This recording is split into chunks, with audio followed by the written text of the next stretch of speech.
Hey everyone, welcome back to the channel. My name is Ryan from Ryan's Tech Guide, and I'm here to help you with your tech. So tonight we're going to be talking about monitors. Now I looked through my Q&A video that I did last week, and I did a section on monitors. Now I felt that it's a subject that we should talk about. So I'm deciding to do a video for this. We're going to talk about at least 5 points that I'm going to bring up regarding shopping tips, what to look for, how to look for pricing for it. And we're even going to go on the web and take a look around at a couple of monitors on Canada Computers. Now, this is not sponsored video by any stretch. This is just my opinion. So we're going to take a look. So with that, let's just get right into it. So there's a number of different things you need to take in consideration when you're buying a monitor. A number of them, the first one we're going to talk about is bezel size and different styles of screens. So bezel size is the little plastic piece that tends to go around the monitor, and it's part of the frame. Now, back in the day, monitors used to have a much larger bezel that goes around. And whenever you do that, it made the screen a lot smaller. Even though if the screen was 23-inch, it looked small. So today's monitors now have a much smaller bezel and it still holds the screen. So when you look at the screen, it looks bigger. But in reality, it's the same size as it was with the other ones. Like both monitors that I have here that I've purchased are the same. They are both small bezeled monitors. So I highly recommend always look for that. Again, it's probably standard now that they do this, but again, look for it. Another thing you have to look for is different kinds. So you have your flat panel, which is predominantly most monitors. You also have now this curved style, and it's been out for a little while. The curved one is usually used more for gaming. I'm not particularly a big fan of it. I mean, it looks sharp when you look at it from a distance, but for me, my general use, I like the flat panel style. That's what I go for. But if you really like that curved style and you take a look at one, if you go to a store, you see, oh, this looks really good, and I'm a big gamer maybe, or whatever else you use for it, absolutely go for it. But that is another option. And also, style on the panel is glossy and matte. Now, back about 8 years ago, monitors and screens on laptops had this glossy finish. It was kind of like this fad thing they would do.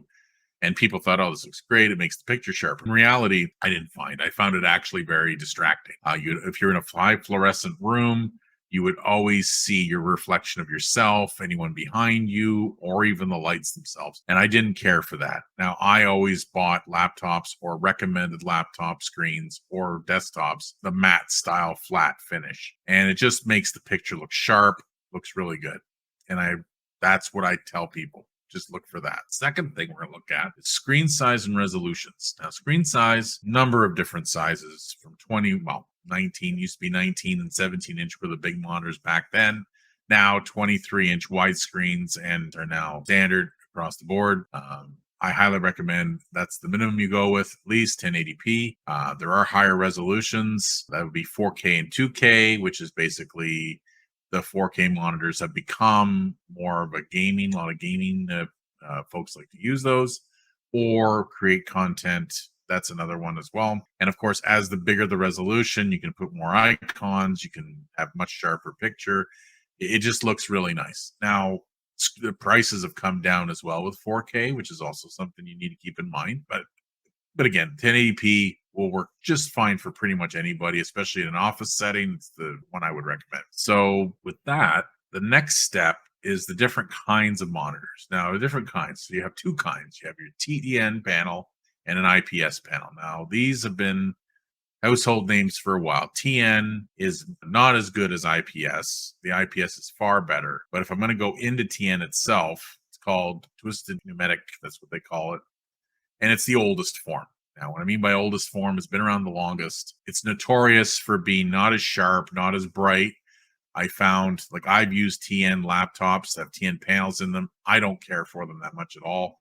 I find my eyes have to strain a little more. I'm constantly messing with the resolution to try to make it sharper. And of course, you can't because it's just the style of panel it is. And for long-term tasks, if you're going to be using your monitor for a long period of time or screen on your laptop, TN will strain your eyes, in my opinion. So I would highly recommend when you look for a monitor or a screen on a laptop you're going to buy, always ask the salesperson, does this have a TN or an IPS panel? And if they say TN, please stay away from it.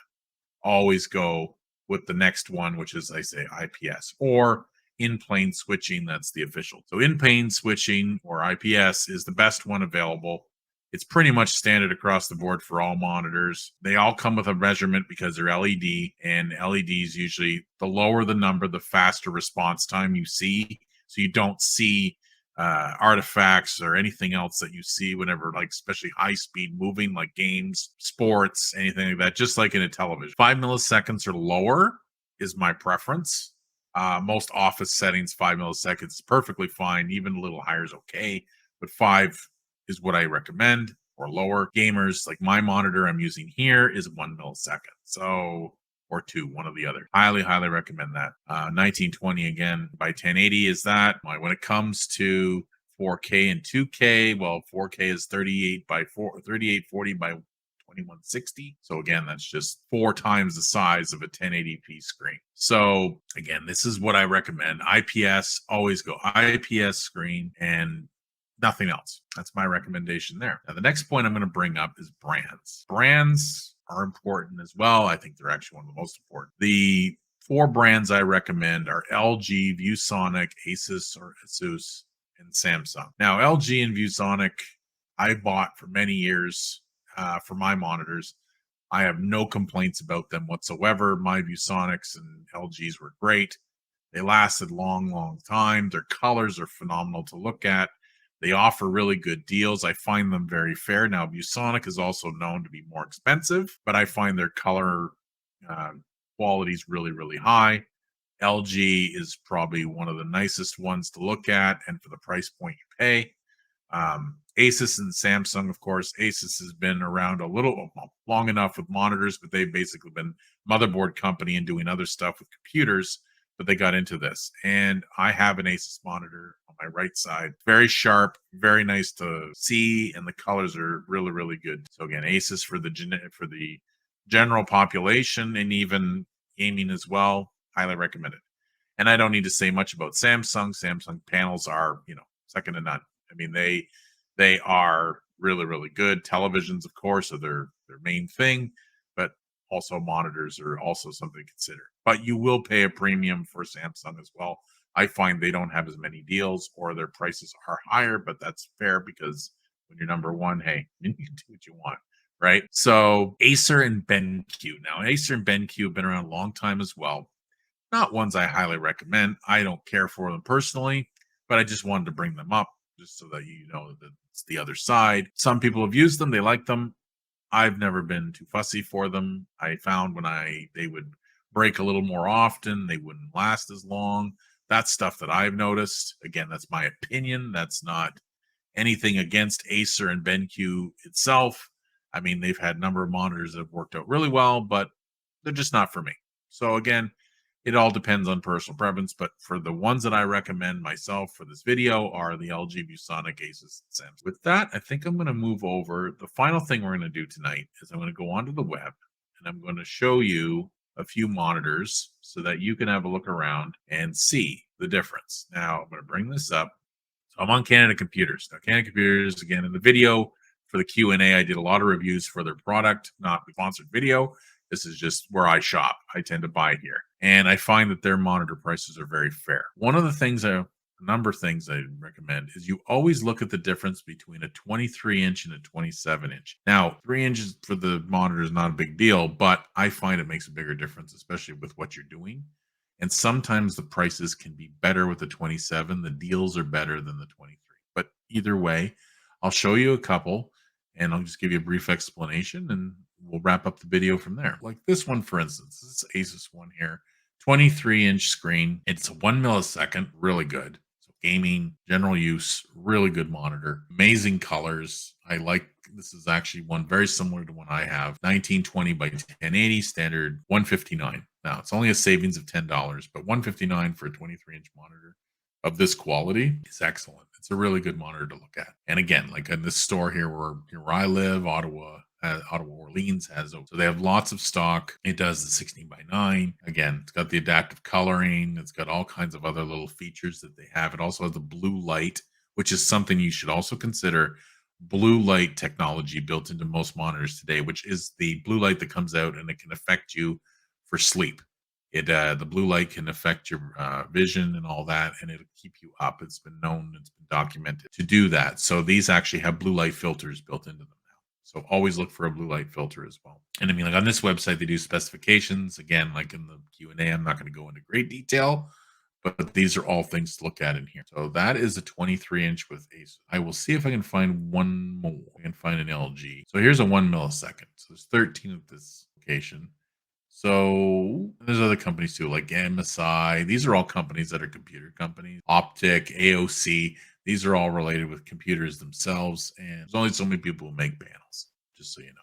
But like this one here, this is an LG 24-inch. They're all sold out currently, but this is one I'll bring up anyway. This has the AMD FreeSync, which basically works with AMD Ryzen a little better. 1920 again, 24. A little more money, but LG tends to be a touch higher, but not that much. They're pretty close. They're on par with Asus and other companies. Quality of picture. They have a really nice setup here. They do explain a lot of different technologies they offer. Honestly, LG, excellent company. So I highly recommend them. I'm going to show you a little bigger, just to give you just a comparison. So for instance, like this MSI monitor. So this is actually a really nice deal. It's $249 on for $199. You can buy it on the web. They can ship it to your door. MSI's gotten this again. See, as this, the bezel here, this is the bezel. It's nice. It's smaller bezel. It has the IPS, of course, 5 millisecond, all that standard stuff. It does pivotal adjusting, which is also something to look into, is adjusting, whether you want to flip it around or if you want to just tilt it. Those are things to look at as well, especially if you're doing it in an office. 27 for $199. So I mean, for a couple $20 more, $30 more at the most, you get a 27-inch. So it can be worth your while to look around and compare it to a 23 and a 27-inch screen. Other than that, like for instance, even here, like here's a curved one, 27-inch curved one from Samsung. Quality's second to none, of course. 219, and there's available close to where I am. And this is a 4 millisecond. So well within the tolerance to what you want to do. It's 27-inch, and it is a curved style. Like that would be a monitor also I would recommend, because you're getting a really good deal. It's $110 off, sharp price for what you're getting. Again, IPS. Always look at IPS. 4K monitor. So sorry for the scrolling, folks. So let's say, like here, for instance, Samsung. Samsung has a 4K monitor. Now I know, again, sold out. 27-inch, but it's got the 3840 by 2160, 5 millisecond IPS monitor, but $349. It's $150 off. That's probably why it's sold out, but $150 off, $349 for a 4K. Now, if you have the technology in your device that can do 4K properly, this would be something you consider, especially if you're doing a workstation at home. This is going to give you the higher resolutions. It looks really sharp. So again, recommend that. It's a really, really good buy. And you keep an eye on these things. 27-inch, definitely. 4K, take a look. And again, 4K is becoming much more popular now. So as long as the technology and the machine can do it. So with that, I think we'll stop for there. So I just wanted to say, I hope this helped you. I hope that this information will weigh. Thanks again for watching. Of course, your support is always amazing. Everyone who's watched and who's commented, who's been involved. If you feel free to like and subscribe, if you haven't done that already, please hit the notification bell on the right if you want to get more information. And with that, thanks for watching, and I will see you in the next video.